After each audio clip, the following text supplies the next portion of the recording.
Okay, dutangure n'icigwa ca kabiri, chapitre ya kabiri ya crypto mining. Ni ukuvuga resume ni ukuvuga ni chapitre iza kutubwira ivyerekeye minage, uko zikorwa, uko zihemba, ivyiza biri muri vyo, ingaruka mbi ziri muri vyo, ico twokivugako muri ibi na biriya. Reka duhere ubwa mbere tubamenyeshe ko minage ndazi abatari bake murazikora. Hariho minage zibera muri blockchain, izi ndazi zikorwa na bake kubera zikorwa muri blockchain ziba zigoye, zisaba uburyo nk'akarorero, kandi zigasaba na tekinoloji kubuzi ibitari bike.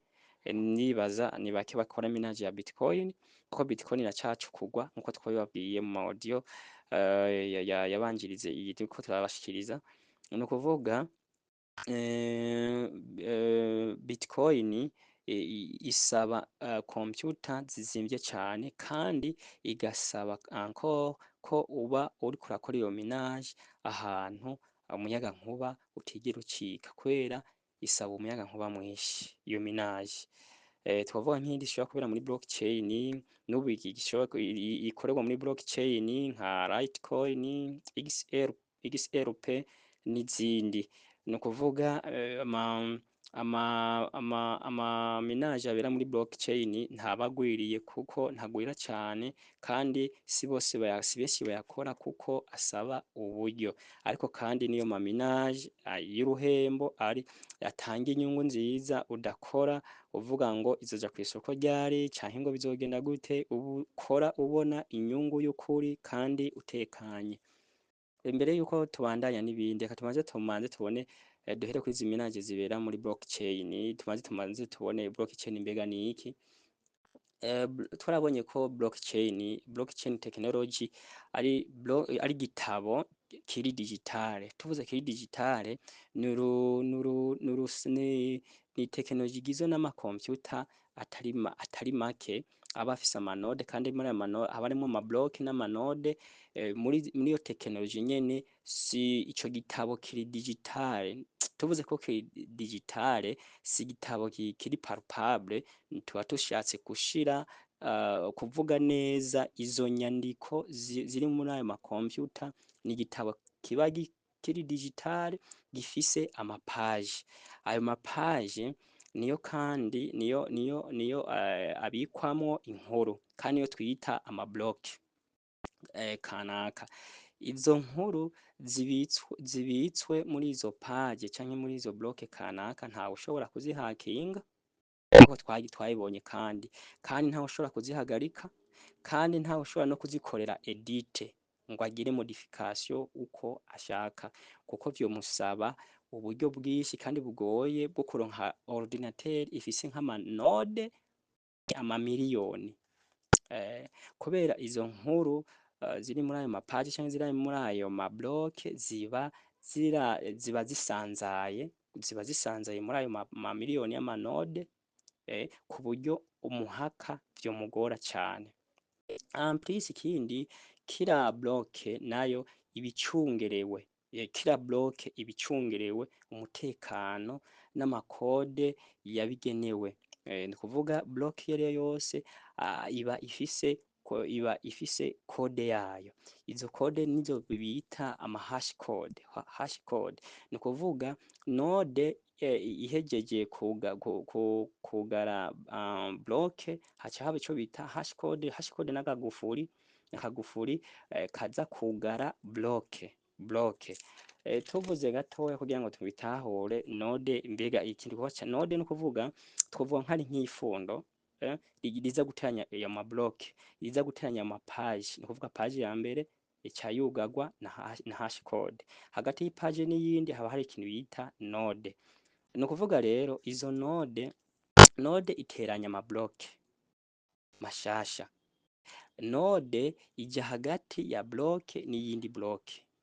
Ni nk'iyo twovuga nk'ipfundo, dufate nk'akarorero ufashe nk'umugozi muremure nk'ikiziriko canke ikamba, ukaza urashira amafundo hagati na hagati ufundika. Iyo kamba ikaba ifise amafundo atandukanye atonze umurongo kuriyo. Rero harya hagati niho tuvuga ko ari bloke, turiya dufundo natwo n'amanode. Nibaza ko ngaho muca mutahura ico twovuga. blockchain mwumva ko ari igitabo twa twavuga neza kugira mutahure blockchain mbega ni giki mbe bavuze bavuze bavuze node bisigura iki mbe bavuze yuko blockchain idahakingwa ni kubera iki nibaza yuko muri audio mutahuye igituma bigoye guhakinga blockchain igituma bigoye kandi kwigana n'ibiri muri yo ivyo twabibonye mu audio yatangoye twabivuze ko yari nko kuvuga indangurakintu ya blockchain kugira ngo mumanze mumvirize blockchain ico isigura murakoze. Okay, turaje kubona blockchain ico arico, turaje kubona igituma bigoye kuyihakinga, turaje kubona ico twovuga ama block ariyo twovuga ama page ico gitabo kiri digitale, turabonye n'ikintu twovuga ama node n'ivyo nico twovuga hash code ni kuvuga nakagufuri kugara iyo block nizere ko mwatahuye carico blockchain ubu naho tubandanye minage crypto mining no kuvuga minage muri crypto money ikorerwa muri mechanism yitwa proof work no kuvuga minage ni gikorwa kiba kigamije kwimba cha coin shasha kwimba burya minage bayigeranwa no kwimba ubutare tuvuze kwimba ni kwimba inzahabu nico gikorwa kiba kigamije kwimba coin shasha kugira ngo zive muri ecosystem ya blockchain kubera ziba zugaraniwe muri blockchain muga kugira ngo ziveyo zikenera aba miners nuba yarakoze iyo blockchain kugira ngo aronke ama pièce nawe nyene akora minage nk'akarorero Mr Satoshi Nakamoto na Bitcoin yarose ntiyazihaye yakoze minage aronka ama pièce ya Bitcoin kuko aba developer bakoze blockchain nabo nyene bazoja mu gikorwa cyo kugira minage nk'abandi no kuvuga rero ico gikorwa kiba kigamije gukura kugira izo coin ziba ziri muri blockchain ziveyo hama zice zigirane zinjizwa muri circulation tuvuze muri circulation kugira ngo zije kw'isoko aha atwo turavuga minage nkuko twabivuze duhereye kuri minage zibera muri blockchain ni minage nkuko nababwiye zisaba uburyo zisaba ordinateur umuyaga nkuba technology kubikora sico kimwe n'izi minage dukorera mu matelefone ni kuvuga aka kamaro ko gukorera izi minage muri blockchain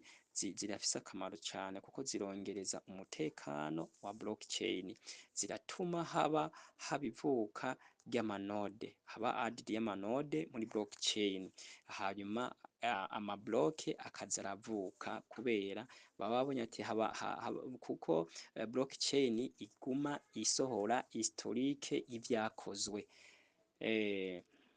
ikindi naco twomenya muri minage twavuga cyane zibera muri blockchain izi ntituzivuga ko kaniniya cyane kuko igihe cambere cyo ni kumanza kumenya izo minage cyo ziba zerekeye n'ukuntu zikorwa n'ama minage amaze gukorerwa muri blockchain twavuze nka Bitcoin, Litecoin, XRP n'izindi ziba zifitiye ama blockchain twarabonye kandi n'ama minage aba n'ama coin abayifitiye blockchain hazo dushobora gukora muri telefone ariko mu nyuma hakaba igihe iyo minage ihagarara hakaba rero n'ikindi gihe iyo minage igabandanywa n'abantu bakoresha amanode nizere ko aha mu bitahoye rero ntitwokwitiranya minage zibera muri blockchain zibera muri blockchain na minage zibera mu matelefone kuko minage zibera mu matelefone zirasanzwe cyane kuko nta blockchain zikoreramo ziba zifise intumbero gusa yo kumenyekanisha iyo coin kugira ngo igire community nini ya cyane kubera abantu bafise amatelefone baba ari benshi cyane kuruta ababa bashoboye kugura ayo ma ordinateur canke kuronka ibihugu bishobora kuba bifise umuyagankuba wo gukora amaminaje canke kuronka abashoboye gukoresha izo ordinateur ni si benshi bozikora, nico gituma amaminaje atari make aca ahitamwo gukorera mu matelefone, ma telegrame, ma application, mu masite kugira ngo iyo coin imenyekane imenywe na bose ifite communauté niniya. Ikindi twomenya nuko si ngombwa ko coin kugira ngo ije kw'isoko imanza gukorerwa minage. Hariho nk'izo uhebwa ubuntu bakavuga bati turafashe iyi coin tugire distribution y'abantu bakoze holding ya Floki tubahe amacoin yacu tuce tuyishira kw'isoko ikamenywa n'abaholder bakara bati iyi coin irafise abaholders benshi nka Shiba irafise dufate nk'imiliyoni 50 ziholdings, reka tuce dufata izo miliyoni 50 tuzimenyeshe ko hariho coin ivutse kandi tugire ko tubaha n'amapièces kugira ngo bace bayimenya, igikorwa ca minage ntikibe. Ikindi mumenye nuko minage zibera muri telefone zidatanga inyungu co kimwe n'inyungu izibera muri blockchain. Zibera muri telefone keshi zisaba ikintu twovuga team, kugira ngo uronke inyungu zirasaba team, nico gituma mpora mubona abantu bashobora kuma babemvita barungika amalinke kugira ngo mubinjirireko, bakavuga ati nkuko twuma twazikoze injira ikoni n'ishasha, ariko izibera muri blockchain ntibikenewe ko ivyo biba, nta bintu vy'ama invitation bikenewe kuko izo ukora zose ziba izo uronka ubuzi ko zifise akamaro zifise valeur. Ikindi twobabwira nk'inyungu akamaro ko gukora minage, reka tuje ku kamaro ko gukora minage zo mu matelefone zitandukanye birafise akamaro cane. Ubwa mbere inyungu zihari ziraguhuza ziraguha amakuru yo muri ino industry ya cryptocurrency. Abatari bake tuba turakurikirana ibi bintu vya crypto money kuziga nawe uriko urafata zino nyigisho, ndazi ko intango ya mbere nuko wakoze minage hanyuma uca wipfuza kumenya ivyo bintu ivyo arivyo. No kuvuga akamaro ka mbere nuko izi minage zibera mu matelefone zituma iguha amakuru ikaguhuza n'abantu batandukanye mukamenyana mukungurana ubumenyi mu bintu vya industry ya cryptocurrency. Urahamenyera amakuru atandukanye, ikindi naco urahamenyera amacoin atandukanye ukamenya ukuntu yaje, ukamenya na communauté, ukamenya n'ukuntu yitwaye, n'ukuntu yafashe neza abantu, ukamenya n'ukuntu yavuzwe neza, ukaca usanga no kugira analyse birakoroheye kuko uzi ukuntu yaje n'abantu bayizi. Ikindi naco twovuga nk'ingaruka mbi zizi minage zibera muri telefone, izi minage ubwa mbere zirashobora gutuma ubona nabi crypto money, ukabona nabi crypto money kubera zirimo amastress menshi, bagomba guhenda ibihuha vy'amapri izosokera kuraya ugasanga sivyo, ugasanga warakoze umwanya muniniya ugasanga ibaye scam, muri ico gihe ukaca wumva uranse crypto money kubera umaze kuyikuhuramwo ibikomere vyinshi mu maminage amastress. Ariko kandi nubwo zishobora kukugira umumiliyoneri nkuko twabibonye, zishobora kugira umumiliyoneri tubandanije kuvuga akamaro kazo, kubera nk'akarorero ushobora kuronka amapièces y'iyo minage uba wakoze y'iyo minage, hama minage ukaca uyagurisha ukayaholdinga canke uyaholdinze akazogushikana muri bururane, muri ico gihe ukazoca uba uronka amahera menshi. Ndabaha nk'akarorero nk'umuntu reka dufatire kuri minage ya Pi abatari bake mwakoze, ushobora kuba warose nk'ibihumbi 2 vy'amapièces, muri ico gihe rero nk'akarorero nk'igihe yasohoka nk'igihe yagera kuri 2.9 ukagurisha, hama ukagura nk'ubu yageze kuri 0.9, urumva uraduza amapièces agasumba yandi wari ufise, ukongera ugatora n'inyungu, hama ukongera ukagira holding. bica bisaba ubumenyi, ubwo bumenyi aribwo uri kuriga. Igihe cyose coin igiye ku isoko, igihe cyose coin igiye ku isoko, gerageza ugurishe uwo munsi nyene, kuko impera n'imperuka naho iduga izotibuka. Mu gihe uba uyishimye ko uyiholdinga uhejeje kugurisha umunsi wa mbere, uca ureka ishike mu gihe ca bear market izokoroke cane, hama uzoca ufata ya mahera wakuramo iyo coin nyene wongere ugure ama pièce nyene iyo coin, uzosanga zigwije na 5 canke na 4. Nyimba zari igihumbi uzosanga urose nk'ibihumbi 5, nk'ibihumbi 6. Ni kuvuga uba ugwije umutahe cane, ukaca witegurira borurane. Ni kuvuga minaji ziratungisha abantu mu gihe uzikora udafise, utari umwe urondera yo kurya, mugabo ufise target yo kurindira borurane, ukamenya na je ukoresha kugira ngo uronke inyungu ifadika. Murakoze cyane. Okay, reka tubandanye. Voice yibaye ndende dushimye kuyihagarika. Reka tubandanye tuvuga ingaruka nziza n'ingaruka mbi zo gukora ama minaje. Aha hantu ndashaka tuhatebere cyane mu bimenye neza, kuko hari umuntu ashaka gutangura azero francs akaba mu miliyoneri ariko arakora ama minaje gusa. Ibi bintu mumanze mu bitahabure ndagenda bisubiremo. Ubwa mbere inyungu zo muri minaje, bwa mbere ziguha amakuru, ziguha ubumenyi buri muri no industry, ukaca ugomba kwiga. Nababwiye namwege muriko muriga nuko mwamanje gukora abatari bake minaje, canke mwumvisa ibintu vy'amaminaje. Ikindi urahamenyera amakuru atandukanye, irakumenyesha kandi coin zitandukanye ukazimenya, ku buryo ushobora kumenya iki coin nzoyigura bivanye n'ukuntu wabonye intango yaje imeze. Ikindi naco nuko mwomenya nkuko twayivuze, minaje zirashobora kukugira umumiliyoneri bigakunda. Nabahaye akarorero ka Pi. Igihe Pi igiye ku isoko nk'akarorero, katuyivuge iyi voice ishobora kuzokoreshwa n'abandi, ariko ndazi bazomenya amateka yayo.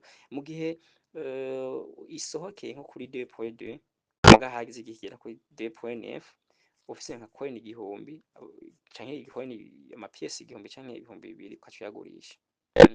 Muri iki gihe uca utora inyungu, umanza ugatora inyungu ya mbere, hama mu gihe uyishimye, kuko coin igihe cyose igiye ku isoko bwa mbere itegerezwa gukoroka.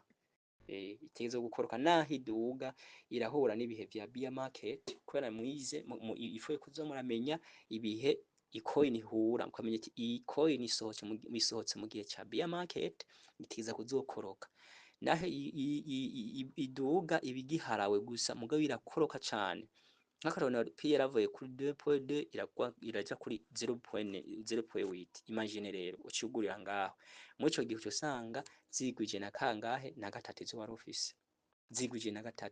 Rero ico uca mu gihe ubonye iyo coin ifise itirite nziza, ifise kazoza keza, uragurisha ubwa mbere, hama ukaca ufata amahera ya mbere ukayabika, hama ugaca ureka ikazokoroka, ukazoca wisubiza pièce ukazigwiza na 3 canke na 4, hama ugakora ko duke ukarya, mugabo ukaguma muri holding. Mu gihe naho uyo coin utayishimye, uca ufata ujya mutahe ukuye muri iyo minaje, ugaca uyigura iyindi coin uha amahigwe menshi gusumba iyo. Ibi ndabivuga ku bantu bakora minaje batarondera yo kurya gusa, ariko mu gihe ukora minaje ugaheza kugurisha ubwo nyene usho yarya yose, iyi ntumbero ntayo sikako. Ariko kubera uko riga zino nyigisho zo kuba umuholder ni kuvuga birakunda, mugabo umuholder ntibikunda mu gihe aba afise ikintu twovuga ubukene bwo kuguma ashaka amahera, kuko holding iragutwara imyaka 2, imyaka 3, nkuko twabibonye ko Bitcoin borurane iba après 4. Urumva muri ico gihe urihangana, ariko muri iyo myaka uraba mu miliyoneri, ku buryo naho watanguriye muri minaje usanga ugeze kure. Ikindi twabaye ingaruka mbi nuko bwa mbere ziratesha umwanya, ziragutesha umwanya mu gihe ubikora atabumenyi ufise, kuko uca uguma ukora ivyo byose utakoreye analyse, utaravye kuko minaje ije iramutse iza byiza, umuntu yize arasoma white paper yayo, akaraba project behind, akaraba abafondateur biyo coin, akaraba iyo technology izanye, akavyiga neza, kuko uramutse urabona ko iyo minanji ize iramutse iri inyuma y'abantu bazi bafise amakampuni y'ibintu biri reyere uciyikorana umwete, ariko hari n'abandi bapfa kugurukirako bagakora ivyo vyose ugasanga nta na white paper yayo basomye. Ikindi naco nuko zitera amastress kuko washobora gukora iki ukazikora imyaka ibiri, iyi minanji ukayikora imyaka ibiri ugasanga yabaye scam, ugasanga yaranabatwaye n'uburyo, mwarakoze ibi n'ibi ama KYC mwataye umwanya, wavyutse amajoro, muri ico gihe bigatuma ingaruka mbi bigatuma bigutera kwanka amamenaje, ugasanga urabaye umuntu yanka amamenaje kubera ibikomere wakuriye mu amadecision wakuriye mu mamenaje yababwira ibi n'ibi n'ibi ntabikore. Rero nk'umuntu ariko afata zino nyigisho, igihe cose uriko urakora menage urazoraba ukore ubushakashatsi kuri yo, umanze urabe fondateur wayo, haraho usanga batazwi, umanze urabe ko hariho échangeur iyivugako, kandi iyo échangeur umanze urabe ko idaha ijambo abasikama, nka menage iravugwa iriko iragirirwa marketing na Binance, ndibaza iyo menage yoba ifise icizere, abafondateur, project behind, amakampuni ari inyuma yayo, ivyo biratuma ukora menage ukayikora nkeya, ukazikorana umwete zikakuduza hako ukora ivyarivyo vyose. Ikindi naho woba wabonye yuko ata makuru ufise, mu gihe ubona iri populaire abantu bariko bayikora cane, urakora ukarindirira mu bandi. Murakoze cane, nizere ko kugeza ngaha mubonye ikintu twovuga ca akamaro ko gukora menage, ingaruka mbi zitera, ingaruka mbi ziba muri zituma umuntu zonona ubwonko bw'umuntu bivuye kuri menage, hama n'ingaruka nziza, kandi mwabonye menage zibera mu matelefone, n'itandukaniro zizibera mu ma blockchain, kandi iyi mining ikoreshwa iyo bita mechanisme yitwa proof work.